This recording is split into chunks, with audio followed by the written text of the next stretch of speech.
Good afternoon, good morning, good day, depending on where you're listening from. Welcome to Profit and Beauty. Now, this show was created for salon owners who have decided to start running their salons like a business rather than a hustle. The focus of the show is to help salon owners understand the numbers behind their business so that they can grow and make extraordinary profits. Without this knowledge, it's really hard, if not impossible, for your salon to reach its true potential. My name is Desarie and I have 19 years experience as a hairstylist and salon owner. I currently work as a certified public accountant, working mainly with salon owners and hairstylists. My background as a former stylist and salon owner gives me a much better understanding of what our industry professionals need and desire.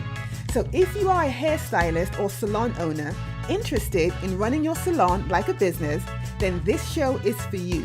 On the other hand, if you are a hairstylist or salon owner not interested in running your salon like a business, this show may or may not be for you. I just hope you keep listening, and maybe something you hear in one of the episodes will make you decide to turn your craft from a hustle into a business that you can scale and grow.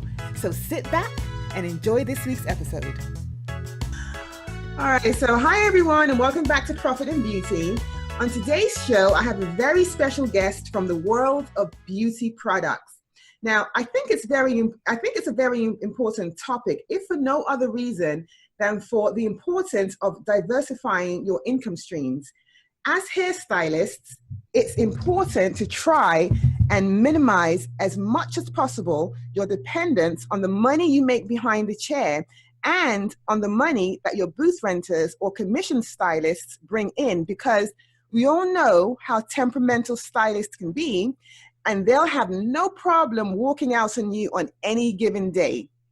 So my guest on today's show is Margaret Haven. Margaret's career started as a lab technician for the Atlanta Waterworks, and in the late 70s, she became part of the team developing the first no-lye relaxer. Now, this position afforded her the opportunity to see how a product is developed, manufactured, and positioned in the marketplace. Today, Margaret serves as the founder and the CEO of the Haven Research Center, also called HRC for short. HRC is a research, development, training, and manufacturing company focusing on eco-friendly personal care and food products. Hi, Margaret. Hello. Hi. I would like to first of all start by thanking you for being a guest or agreeing to be a guest on today's show.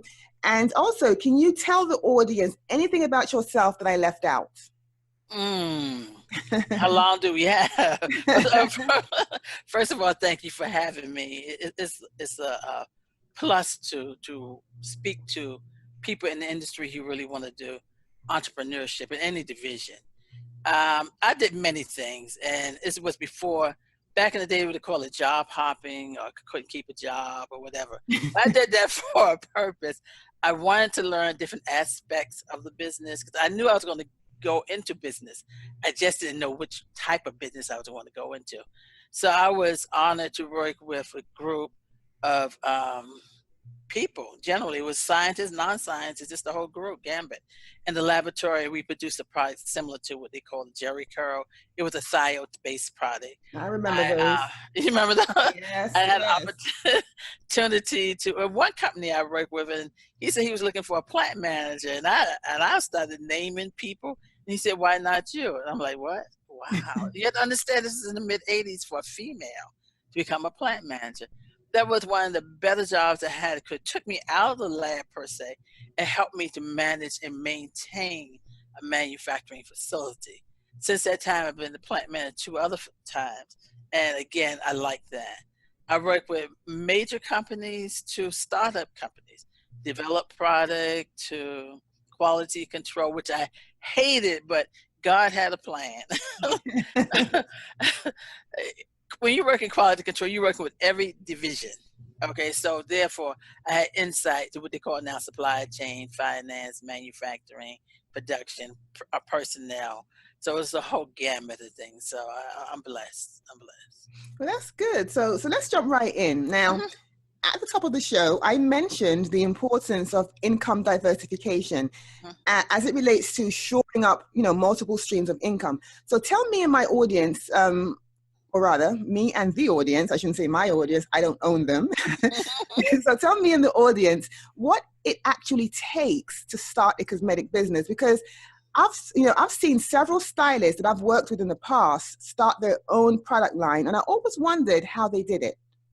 Okay, it's good that you're promoting starting your own business because you can only do but so much. You have to diversify yourself or spread yourself out or into other people and other product. The first thing is have a good concept. Now, or exactly what is it you're trying to do or want to do and who your target market. Because I said the first thing first is really your marketing. Who are you trying to reach? What problem or problems are you trying to solve? Then you go into the idea of how can I make it happen? And you could start, most people, what they do, they kind of like kitchen chemistry, mix some things up in the chair or they notice something. But I tell you, take a notebook with you and note the product that you use and what you get out of it. That's going to be your backbone. That's going to be your research and development for giving you ideas of how to make a product. Now, it's a long road. It's not easy, like starting up anything else. But if this is where your heart is and what you want to do, then you go for it. Okay, so since you mentioned that, when I used to be a stylist, the one thing, if I could produce one product, it would have been something to get rid of dandruff, because it was such a pervasive problem. A lot of customers that came in had dandruff, and they would go to the doctors, and the doctors would prescribe different shampoos for them, but nothing really actually works. And I don't know if it didn't work because we weren't really using it as often as we should, because normally if you have dandruff, what I noticed was a lot of the prescriptions would say you have to shampoo your hair, at least once or twice a week, and sometimes even every day for it to be effective. But most of our customers will come in once every 2 weeks. So it was impossible, to really solve that problem. So if I had a magic wand, it would be to be able to produce a product that I can use on my clients that will alleviate dandruff. And I know if I could do that, I could just sit back and just, collect the money that's going to come in, that's going to rain in from that particular idea, because it's such a huge problem when it comes to, especially with women in the Black community. It was such a big issue. So basically what you're saying is that, I guess my question was, how hard, what is it to start a product? And you're basically saying that the first thing you need to do is figure out the problem you're trying to solve and then go from there. Yeah, and Charlene, I believe everybody's a scientist. Again, I was just talking to some young high school students recently, and I said, science is everywhere. That's how nerdy I am. That's how I feel about it. We do some type of form of scientist and not thinking about it. Because the first thing you say, you notice, okay, that's a scientific thing. So what is it? Every time they come in the chair, is it some foods that they had ate? Really what you're doing, you're gathering facts, or information rather, let's put this, information, and then you're going to turn them into facts.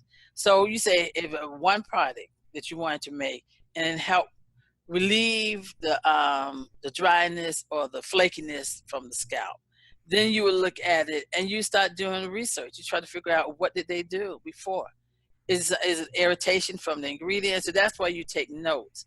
And because dandruff or flakiness of the skin can come from many things. It could be hereditary, could be the products that they're using, could be hormonal. So it's a lot of information. Now they do have some ingredients that have been known to help, quote unquote, alleviate some of the product. And zinc pyridine and zinc armidine is one of them. And you see that in most of the shampoos that you see in the field today. They've used different type of ointments, but then again, that's what we do. We sit down and gather information that you have. And this is the first step the person should do. besides coming to me and say, this seems to be a problem, and this is what I observed. And then we go from there. Okay, so once they gather the information, let's assume that, okay, I've determined everything that I need to determine. In other words, I've figured out what the issue was. I've taken my notes. I've sort of determined why my client is suffering from, whether it be dry scalp or dry, whatever the case may be, flaky scalp or their hair is dry. Do I then take that information and then bring it to a person like yourself, and then you look at it, and then based upon the fact finding, you come up with the different ingredients? Yeah. Basically, that's it. You bring it to the side. You try to bring as much information as possible, because if not, they're going to charge you for doing the research themselves. Okay, yeah. But you try to bring in as much information, and this is what you see, and then you say, well, this is what I want, and you give them a parameter. I want it to be this and to be that. Now, for example, someone did come to me recently and asked me to make an anti-itch. You got to use that term anti-itch because it's FDA, of course, the FDA barriers now. But you say that, and one of the things she said, well, I need a moisturizing shampoo after they put this shampoo in. You were removing the dandruff or the dryness. She said, but I need a moisturizing shampoo to lower the pH. But she said, but really, she told me this recently. She said, but really, your shampoo doesn't harden the hair. See, you could give it some direction, but a lot of things have changed. She's used to most of the shampoos when she used previously the anti-itch or the dandruff removal or whatever title she wants to give it, is that it hardened the hair. I said, no, but mine doesn't harden the hair. So you try to give some information as much as you can, but it doesn't mean that the outcome is going to be the same. She was thinking that you need, because it was drying the scalp, and that's the double-edged sword, I guess, is that in some cases they remove the dandruff, but the scalp was dry. But it doesn't have to be that way, because as new ideas start circulating, new ingredients circulate also. Okay, yeah, and I can definitely relate to that, because I know with the shampoos that were, I don't know if this is still the case, but usually the shampoos that help to fight dry, itchy scalp tend to be very stripping. Yeah, that's what she yes. What she so they strip all the moisture out, so we have to go back with a hydrating shampoo to put the moisture back in. Yeah, that's it. But mine, I mean, the one I made for her, she said, but it doesn't do that. Okay. I said, yeah, I know. It's just like, how you used to make something. I talk about food a lot. Even the food was my major field, but I use that because most people can relate to it. Back in the day, it may have been one way. My sister used to say, when you used to cook peas, it looked like it took all day long. But they may have done something to the peas, modified it, and now you don't have to do that. So you take it's good to know what happened in the past, but then because what I did basically with the shampoo was I put a lot of moisture ingredients in it. Okay. Yeah, because she said it was dry, so I put moisture ingredients. So therefore now you don't need 3 steps. Okay. So basically what I'm hearing is, in order to start a product line, you have to come up with the idea and then come to a person like yourself and say, here is what I need. Can you make it for me? And then you make the products, and then sort of goes from there, correct? Yes. We go back and forth, and you have to, the thing is, you have to write down everything you like. And there's some other products out there too, that's part of your research. So you say, I like this product X, but this part I don't like about it. Product B, I like this. So you're gathering facts, and you take it to the quote unquote problem solver and say, okay, this is what I want, and this is how I want it to look. So. Okay, so once a person decides to start their own product line, so how do they make the decision between creating a private label versus purchasing their own formulas for their products? And also, what is the difference between the two options? Okay. There's so much involved, and you in business yourself, you understand. There's different areas that you're going to find that you have an expertise in. If your expertise is selling, and then you might want to focus on that and say, let me have somebody make the product. Making product, let me backtrack. people see on Google and see people making product. Yeah. Most of those products are anhydrous. They don't have any water. It's just like, I call it like a dump mix, like a cake dump mix. You don't have to worry about pH balance. Generally, you don't have to worry about preservative. I said the P word. Yeah. You don't have to. That's a curse word around I here. know. Go ahead. You don't have to worry about the science to it. It's just like I said. Nitrogen is good and glycerin is good, but when the two of them get together, is something else. So you don't have to worry about any of that.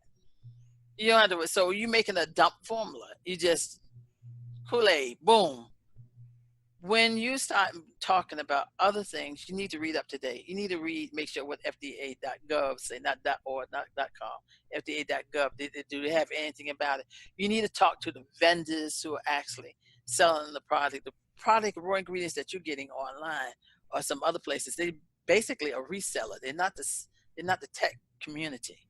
Resellers, people who just get a job, take a drum and split the drum into 2 or 3 different things.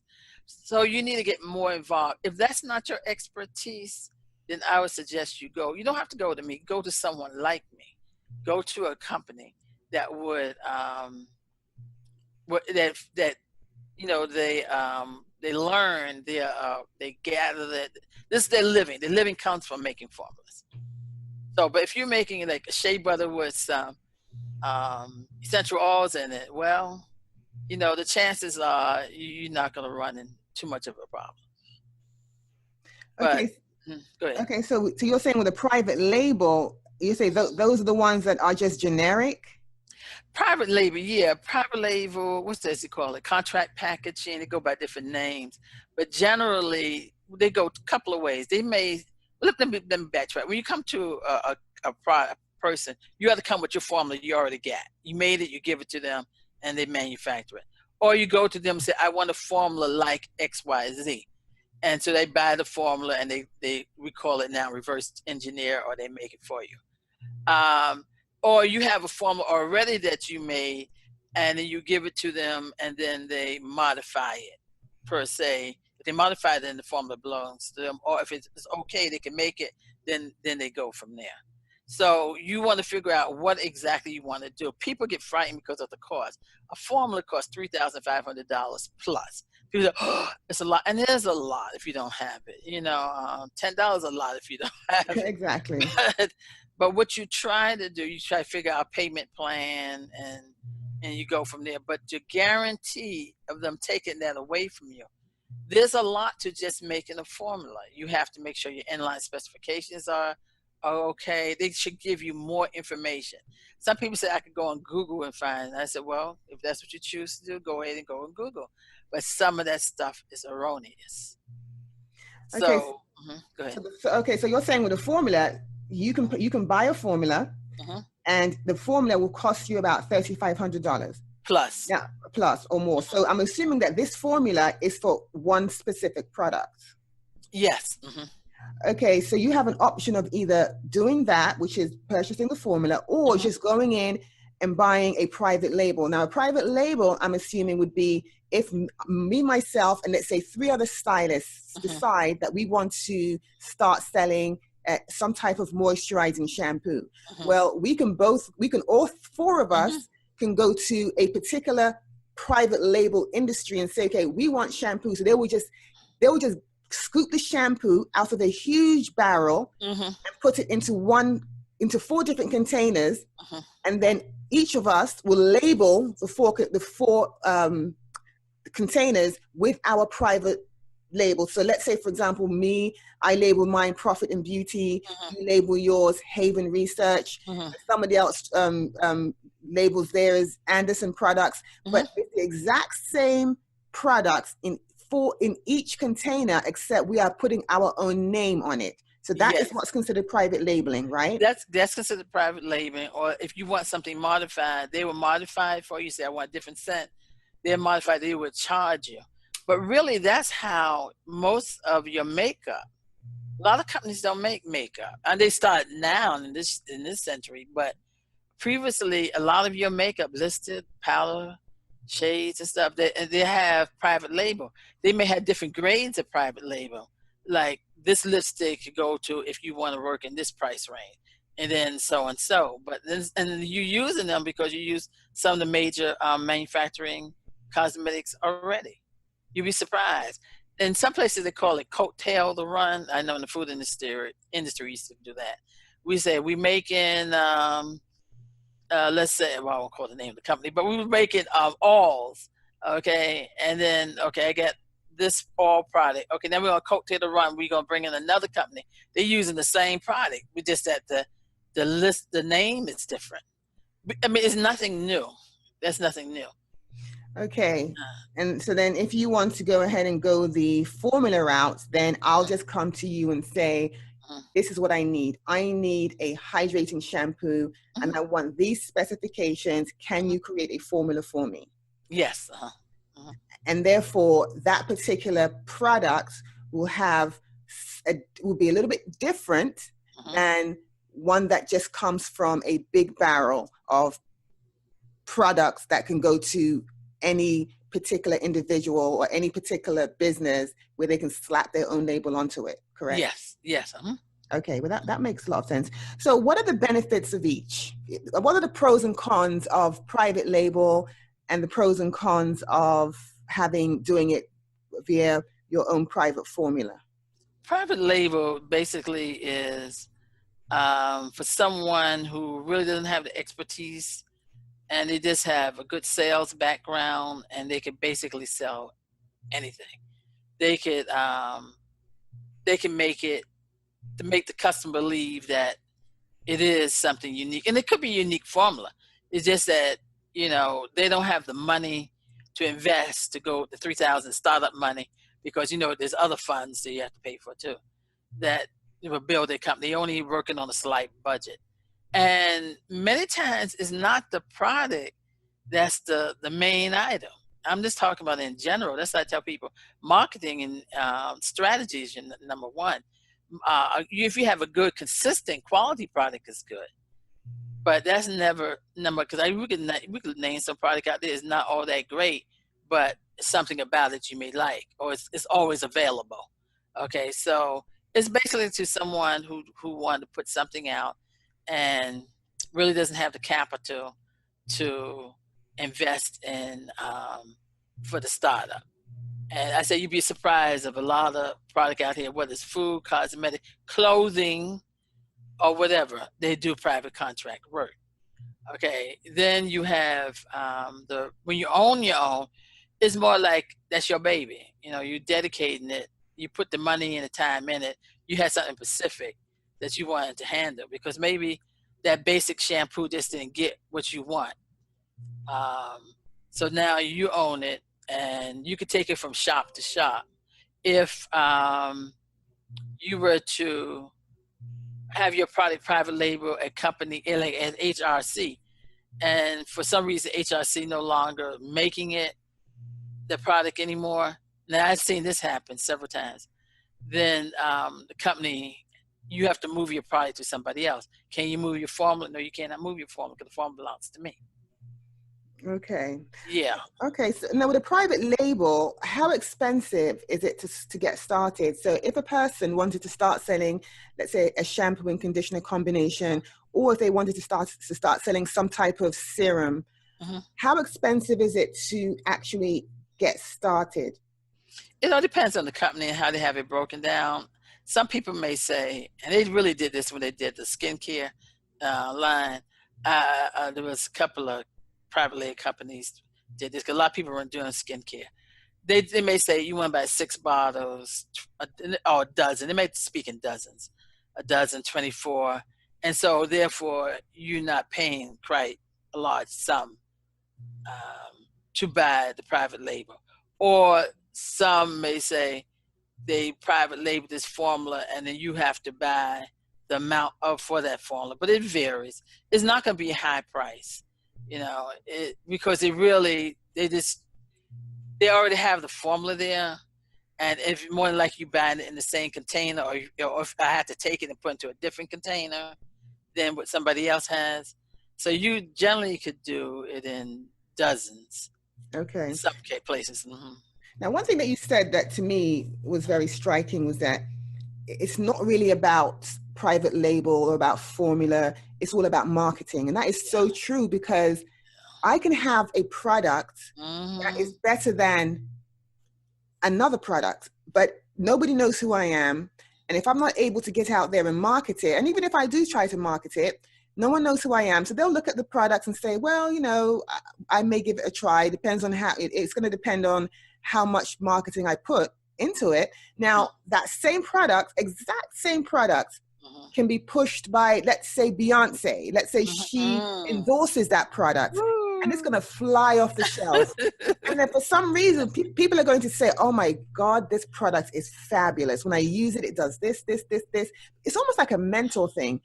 And meanwhile, I have the exact same product that I'm trying to sell, and I can't get someone to give me $1 for the product.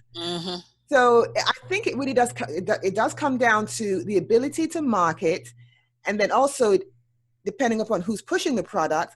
But, you know, if you're good at marketing and you can sell something, you can take a product that is not even that good and get people to believe that it's great, and they'll buy your product. Yeah, I'm a strong believer on marketing strategy. People say, well, it's Facebook, as a Facebook is a tool. Your strategy, what is your strategy? When I learned that there's a toy coming out called Slinky, and I lived on flat land in Savannah, where I didn't have any steps in my, you know, where I live, but it sold. It still sells. There's some other toys or objects out here that sell. What is it? And even though people may say, oh, this is a nostalgia toy or whatever, yeah, that's why it sells. The nostalgia candy sells. See, you're trying to target a market. People think they have to try to sell to everyone. My product doesn't go to everyone. Okay, it's not intended to go anywhere. That's why you get different stores out here. And it's not shining one store versus the other. It's just that you get different stores and people go into different things. Some people just go into the store for what you call the environment, the atmosphere. Some people like whatever they like, you know. So you try to figure out who my market. You could take that same cream. I can make a cream, a salve, and I could take it and put a nice sensual sex fragrance in it, and it could go into one environment. Then I could put one that give you like a peppermint or a healthy food scent. Same product, but different targets. So you need to think of who you want to sell that product. They do it every day. In fact, I said the high school I was working with last week, I was telling them that. I said, you know, the clothes that you have, they type in somebody's name, and then again, they get, okay, now we're going to do somebody else's name, and they start doing that. Even the electronics, the parts. I went to a place, and the same parts for the computer. You may add something a little different here and there. Well, the front parts, you know, it's going to be different because, you know, I had to have the company name on it. But it's all about the marketing. It is. And we'll get back into marketing later on. Okay. So I do have a couple of questions for you about that. But let's go back to that cursed word that I was talking about earlier.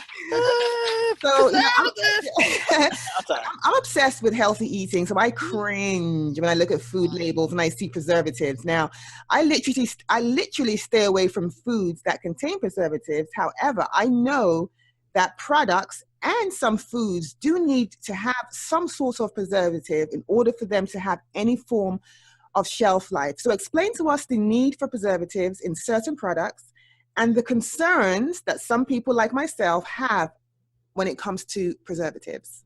No, that probably brought me back into the industry because for a minute I was teaching computers. I cringe when people say they don't want preservative. Now, we are on the opposite sides, but I think we have the same intent. The intent that's true. Some places they're over preserved. They may put more than this doesn't really just put a little bit more. When I got introduced to preservative when I was in the industry, cosmetic part, and there was something called the GRAS list, GRAS, generally recognized as safe. It still exists. what the industry really didn't do a lot of research, just that it'd been around for a minute, just put it on the grads list. Because a lot of things is not dedicated to, to having this lab to check out certain things. I was introduced to the parabens. Yes, the parabens. And that company I was working with, they really dealt with methyl and propyl paraben. There was a butyl paraben also, but we didn't deal with that. And that's basically all that we used. Then we had to use another one, was called Jamal 115. That's the trade name. That's Amadira urea. And years later, I asked my supervisor, why did they start using preservatives in shampoo? Because isn't the right for shampoo to clean? Why are we using preservative? He thought about it. It was an interesting question. And he said, you know what, Margaret? Because we started putting protein in it. Do you understand that protein causes bacteria? Not causes bacteria. It's a good medium, let me put it. It's a good medium for bacteria to grow. So it means that preservatives, what it does is stop or inhibits the growth. Part of the job I had there was that we took the product and we made, and we took it out to outside lab and we did a challenge test. Now, a challenge test different for what you call total plate count, TPTC. Okay. When you do a total plate count, you take the product and you put it into some agar. You probably did this in microbiology or science labs years ago. And you saw the bacteria grow. Bacteria will grow.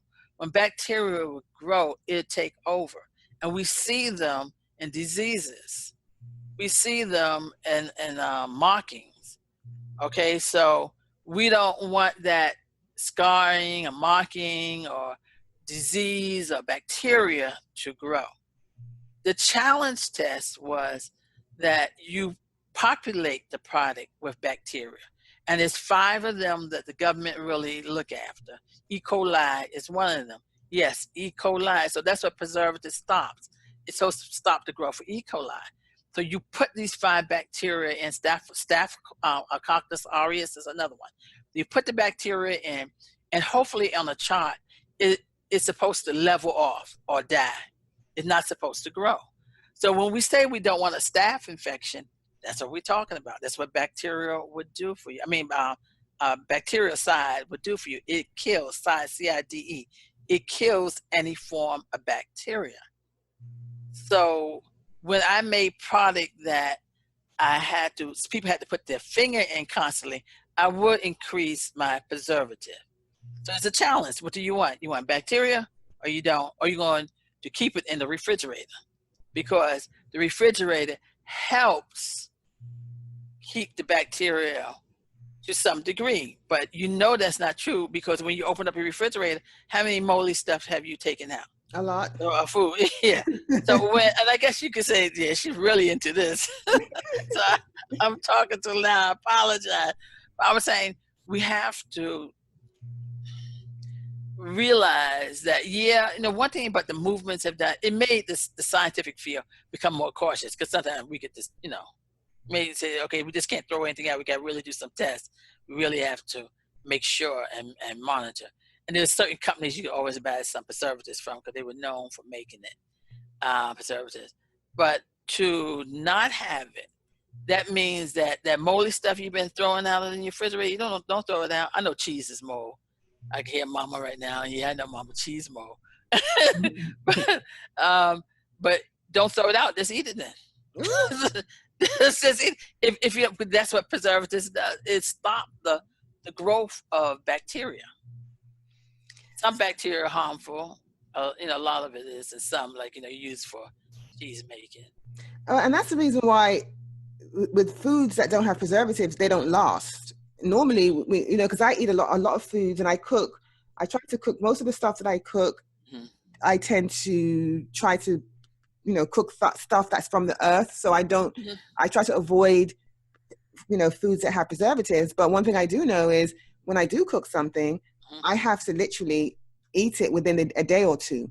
Yes. Otherwise, of course, it's going to go bad.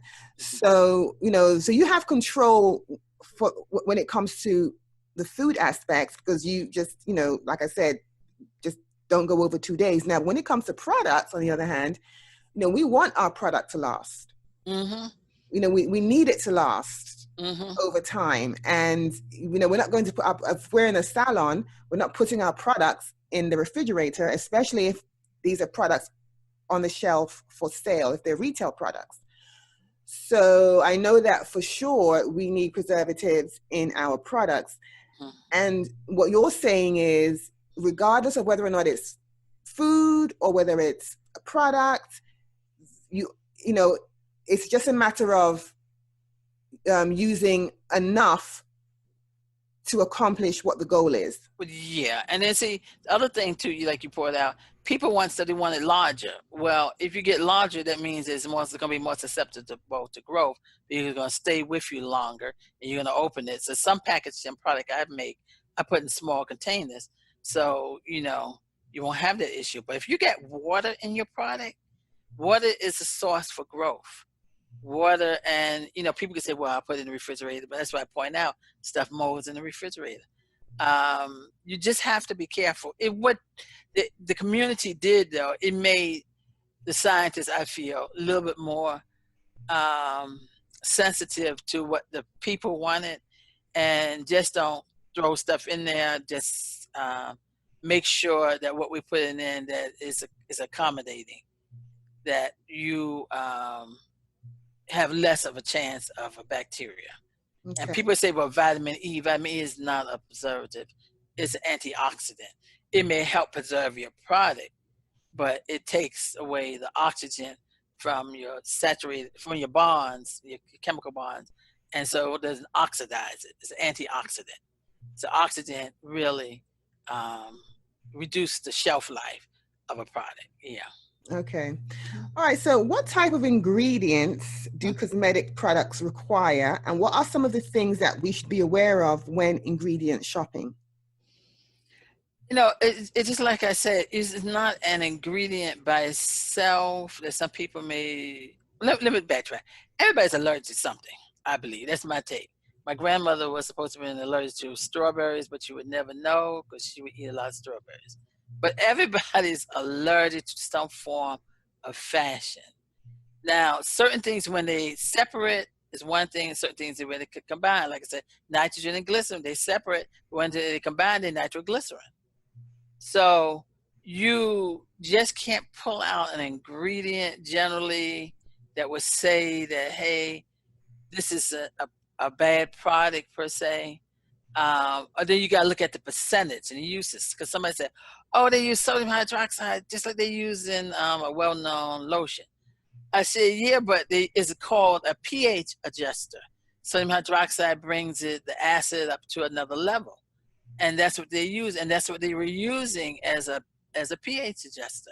So the same sodium hydroxide, yeah, we put on our hair, but the sodium hydroxide we put on our hair is used in a different fashion. So I hear people say, "Oh, that's a bad ingredient," and even they say glycerin. But I'm gonna tell you one thing about glycerin, because the one time I was kind of like not anti-glycerin, but kind of cautious of it. But then I noticed that glycerin has a feel that the other ones just don't give, like lanolin. Lanolin has a feel that, and it could be not only the ingredient, it could be the way that they extract the ingredient. And that's what Dr. Wilbur and I both agreed on that one. I think how they extract it versus the lanolin itself. So you can't just, can you say can't? You have to look at the product and say, well, if you have an issue with this, and then you could investigate it from there. But I wouldn't call that. I wouldn't, like people bad mouth. I've heard pros and cons on coconut oil. Then you need to be sure, is that what you got? You see, because there's adulteration in the industry. Industry is known for adulteration, meaning that you think that's really shea butter, but that's not really shea butter. That's a shea butter blend. Or it looked like something that looked like shea butter. That's really the African mud river, yellow mud river. Yellow, Okay. yeah. So what I'm hearing you say basically is that all ingredients have their purpose. So, so don't necessarily look at a particular ingredient and say, oh no, that's awful. It may have a purpose, And if you do decide to discard a particular ingredient, you understand why you're discarding it and if it makes sense. So is there any ingredients that you would say that we should stay away from, or not necessarily? No, personally, on some of the preservatives, the DMDM, hydronone, I'm not, no, I mean, I could deal with some of that. Was another preservative that I can't even think of the name. I don't like, because I know it changes the product. Not because it changes the product. It's just that you have a feeling on it. You got to really look at it and research it. Like I said, I heard people say coconut oil. They don't like coconut oil. But are you really getting coconut oil? And there's two types of coconut oil. And there's something called MCT. It looks like coconut oil. It's not really it. So I would say then first of all, why did you come up and say you didn't like the product? Did you use the product? How did you analyze and say it was that particular ingredient? So there's some I favor more than other. Like I like lecithin. I always did like the phospholipids because I like what they could do. I've seen them work in the product.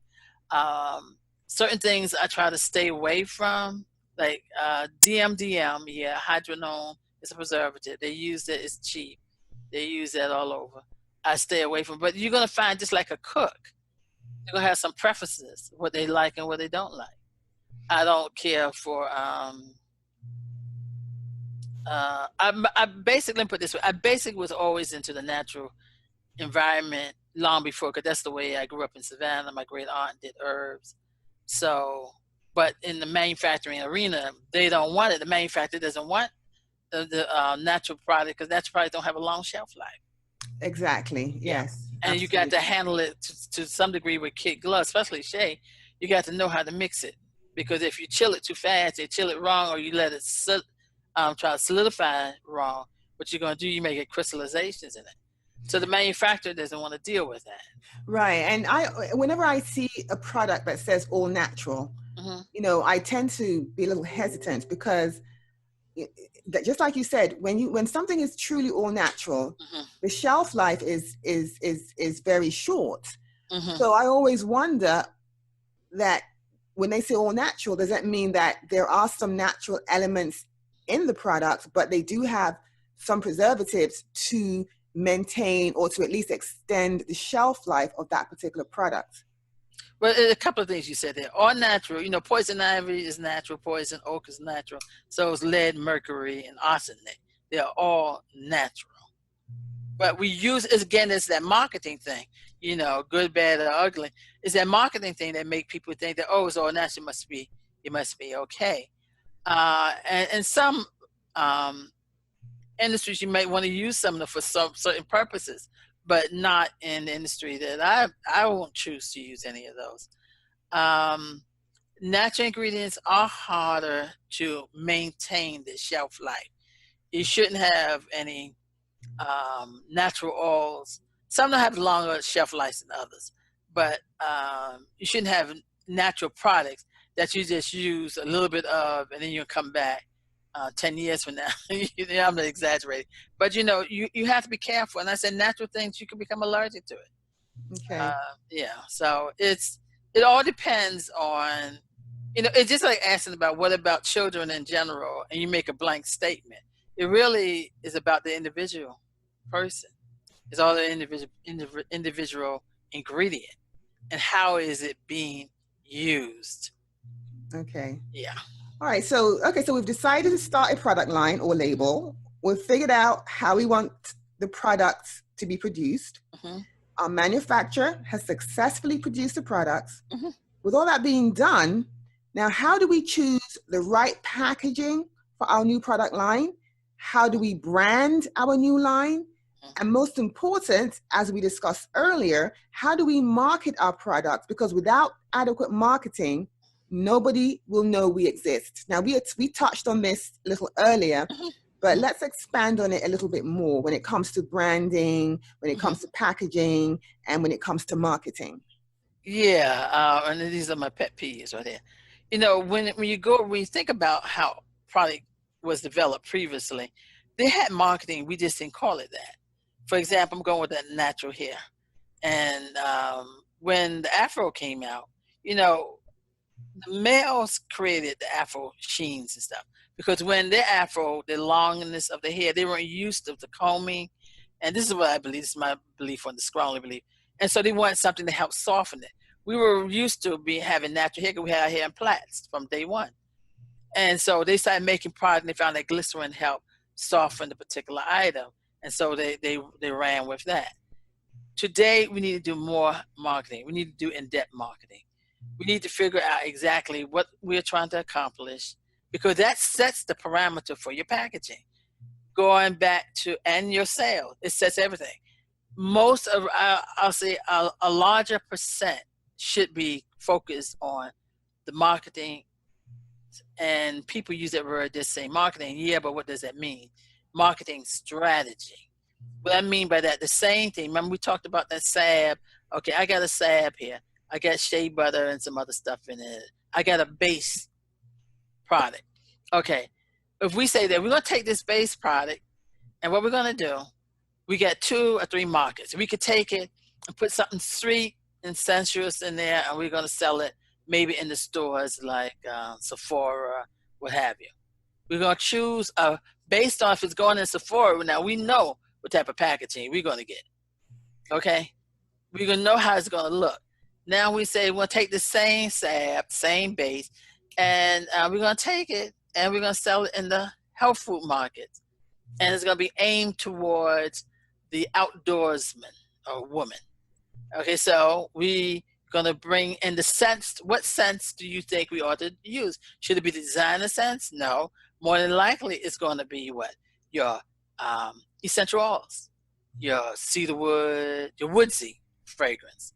There may be a floral, and we can put it in. Now, what type of container are we going to do? Because there's different containers out here. There's links you could go to and say, okay, if we're going to sell it there, it's going to be a rugged type thing, outdoor stuff. Maybe we need to put it into a tin can. While the Sephora one is an upscale Macy's, Sephora, that type of thing. Then it would have maybe your acrylic type jar, real crystal looking, and the fonts and but all that is decided at the beginning. The marketing strategy should be the plan, and everything. And then once they turn it loose, then it will flow. I shared this information with a gentleman. He was getting into the market. He had business knowledge, but he didn't understand the marketing. I took him to 3 stores. The first store was your regular beauty and barber supply chain. One of the larger ones. I can't think of the name, but there's several of them out here. I told us, look at the packaging here. Look at what's here. Then I took him to Ultra. Ultra is your upscale, but it's kind of middle. He looked there. Then I took him to Sephora. And nothing in Sephora was less than $10. Okay. Now, I'm not saying it's the same product, but it can be. You just change the packaging. It's just like some cars, I'm told, they have the same engine, but on the front, one's a more exclusive car than the other. So that's where that planning comes from. And you have to get in there and you have to really deeply plan. Our previous product was already planned because people knew what we want. When Mara de la Guardia came up with the No Lie Relax, I was part of the team that worked with him on that. He already knew because he heard the complaints from the people saying, we want a relaxer. We don't want a sodium hydroxide relaxer. We want, so he took that. So you hear that was the marketing strategy. When the sodium hydroxide relaxer, which came out first, people want relaxers, but they didn't want to burn their hair because they were just putting sodium hydroxide blend up on top of their hair without really mixing a consistent, a consistent base. And that was it. So that's where I put the whole marketing and how to sell it and how much it should cost. Because when they came to us with a product that they want us to develop, they came to us with that. Margaret, I want you to make this knockoff, or I want you to make a product. Not Margaret, just anyone. I want you to make a product, but it has to cost, the formula has to cost it for 8 ounce. And that was our calling card. We had the parameter. So when people come to me, I try to talk to them about their marketing, and really generally the contract packager doesn't really get into that. I try to focus them on that though, But we say, because see, I work with someone, and they wanted a product. I made the product, but then they were going to sell it for $5, but they were going to put it in a shiny um, silver cap. A shiny silver cap costs a dollar and something itself at the volume he's going to get. So you're not going to make any profit. You want the person to make some form of profit. It's a business. So basically, before you even think about branding, packaging, and marketing, you have to first determine who your audience is going to be. Yeah, and that's part of marketing. All that marketing strategy. That's the strategy. Who's my person? You should be in a position that if 100 people walk through that door, you're going to say, that's my customer right there. Okay. That's my customer. All right. You should be in a position to know it. Okay. So then once you determine the audience, then you're going to determine where you're going to sell it. And then all of that is going to make the difference as to how you package it, how you brand it, and how you market it. Yes, ma'am. And so that's why HRC now, we handling things in a different way, because it's still the same way, I should say, but there are so many tools out here. We're focusing on something that's called big data. They call it big data, data mining. They got so many names for this. But in essence, that's what it is. They've been doing this for years. Don't you remember the times when you buy a magazine, they said, if she liked this magazine, then she must have liked also this magazine also. Yes. So the strategy always been there. Now that we have the accessibility to the information at the flicker of a switch, that's the time when we need to go in and actually gather information. And from that information, then you can take your strategy and you can market it. The rest is going to be easier. It's just like a superstore doesn't come, any store doesn't come into a community unless they look at the people in the community. Why put this store in this community is not going to be supported. Yeah, and I like your analogy with a vehicle, putting in a particular engine in a particular model, because that's what Toyota has done. Yeah. Toyota and Lexus, pretty much the same. But you notice when you look at the Lexus, you look at the outside of it, you look at the actual car itself, it looks a lot sleeker, it looks more costly, and it's going to appeal to a particular individual who is looking for status, a certain status in life, versus with a Toyota, it's going to appeal to a person who is more practical. Yeah. Exact same engine in the vehicle, but the price is different. Yeah. And even where, sometimes where you go purchase the vehicle, the dealership, if they are selling nothing but Lexus vehicles, you'll notice when you walk into the place, the customer service is going to be different. Yes. The furnishing is going to be different. Everything is going to be more upscale, versus with a Toyota dealership where they're just selling Toyotas and not the Lexuses, if that's a word. I don't know, but I'm going to say that anyway. If not the Lexuses, then the customer service is going to be a little bit more down to earth and not so bougie, so to speak. Yeah, because someone had a fashionable bougie car, and when she drove in and they came to meet her at the have a seat, get some coffee. I mean, come on. I'm used to park your car over there and sit down. Exactly right. So I guess that's the same concept with the product. So you can sell the exact same product in a Safari store, and the packaging is going to be like, wow, this is some wonderful packaging, and then sell that exact same product in, let's say, Walmart or Target. The packaging is not going to be as fabulous because your Walmart client is coming for the best value price. Your Safari clients is coming for the prestige of saying, oh, I bought this from Safari. Oh, the packaging is beautiful. Your Walmart client couldn't care less about packaging. It's like, oh, well, does it cost, is it in my budget, and is it going to do the job? Yeah, and see, that's one of the things I think we need to remember when we design the product, because it's not for you. You're not the customer. You're making the product, but you made this because of some other people, what they wanted. While I was teaching at one of the colleges, And I had this class, and I described to them about clothing, how it came about. There were certain patent companies, McCall, Vogue, Butterick, Simplicity. The name Simplicity, I already tell you what they do. They take the pattern and they make it simple. Vogue was really designed, instead of a straight jacket, a straight seam, it had curves in it. Instead of having 5 pieces, it may have had 15 pieces, okay, because it's more tailored. And that's how it went. But they told me, they said, yeah, but we're still going to buy a product because of the name. So you could play on that too. And some people do. That, again, is a marketing strategy. I want to make my product, some people make their product look similar to, you see this in the food store. If this is a well-known orange juice or cream or whatever product, there's another one, they copy the look, and you're not looking because you're trying to manage your children, or you're trying to just get off of work, or whatever the case may be.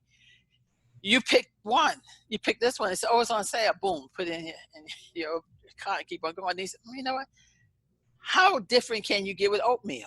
You know, I'm not trying to be funny. How different can you get with certain things? Grits, all right.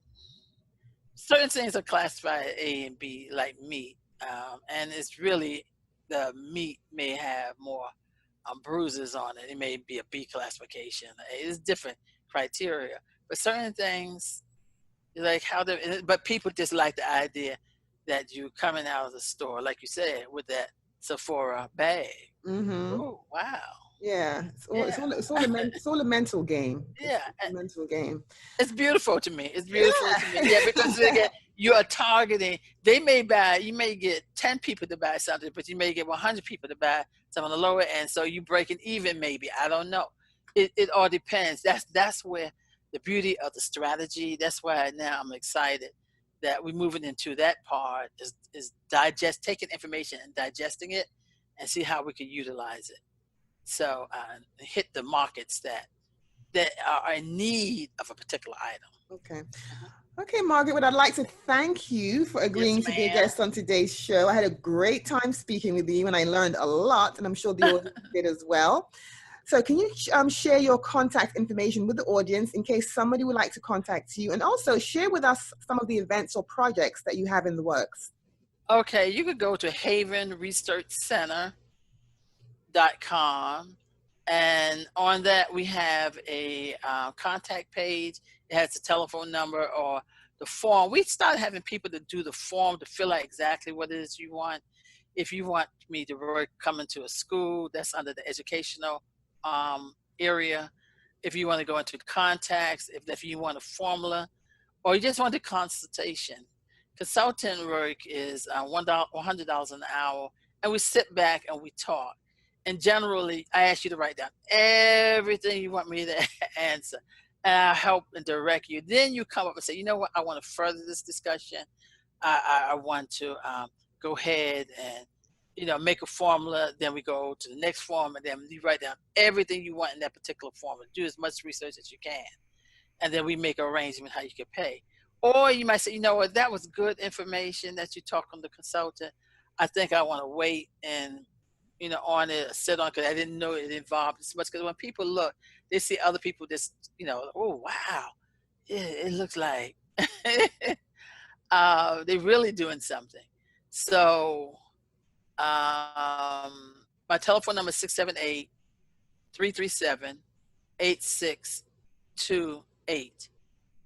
Haven Research Center at Gmail. You can contact me there. But and I do little small bites. Small bites is a series of just information that you could come online. I think it's like $10, and if you want to know something about something, they get you started. Because yes, you can make money in here. I've worked on projects that made people $1 million to put them into business, either plans, because it's not just the product itself, it's the procedures, quality. You can have quality throughout. The field that I shunned at was the one that really made me successful. And then, building out the teamwork and invest in yourself. That's another thing I tell people. Pay that time, money, whatever, to go to seminars, to take little short classes. That's what I say what's going on now that we didn't have back then. you had to kind of search out classes, but now they're online. Some of the projects I'm working on now, basic, a lot of people like stuff with shea. I'm a shea technician. I educate them on selecting the right type of shea. I just do that in general. But I've made product with shea or natural based items. I told you about the anti-itch product. Some other products. You can't make claims on products. I don't push the claim making. Some people might take it and say you could do this and do that. But generally, I made most active ingredients product. When I say active ingredient, I'm talking about relaxes or thiols. That's going to take a little bit more because you have to pay for for a cosmetologist to test. And I really don't recommend that to anyone if they're starting out. Mm-hmm. You go to somebody who's already making relaxes and go to them, and if they private label a relaxer for you. The maintenance item is not an issue because, and make sure that they're good with what they say. Relaxing. I show them how to, if they're already in business and they say, yeah, I just want to step up my facility, and I want to know if this is the right equipment, I can show you how to do that. Improve your production rate. Because I asked one girl, I said, well, what's your rate? She said 100 bottles a day. I said, oh, we need it. I said, we could talk. I can increase that tenfold or more. But help you buy the right equipment. They sell equipment out there, but you want to make sure it's the right one. Great. Okay, well, thanks again, Margaret. I really appreciate you doing this interview with me. And I would like to thank everyone for listening to today's show, and I hope to catch you all next time. Have a great day, everyone. Thank you. I try to help beauty industry professionals transform their financial life. And not just transforming their financial life from a business perspective, but also transforming their financial life from a personal perspective. Because at the end of the day, what we do for a living is what helps us elevate our personal lives, right? It helps us to save for retirement, it helps us to purchase vehicles, it helps us to purchase homes, it just helps us to go on vacation. Everything that we do in our business lives helps better our personal lives.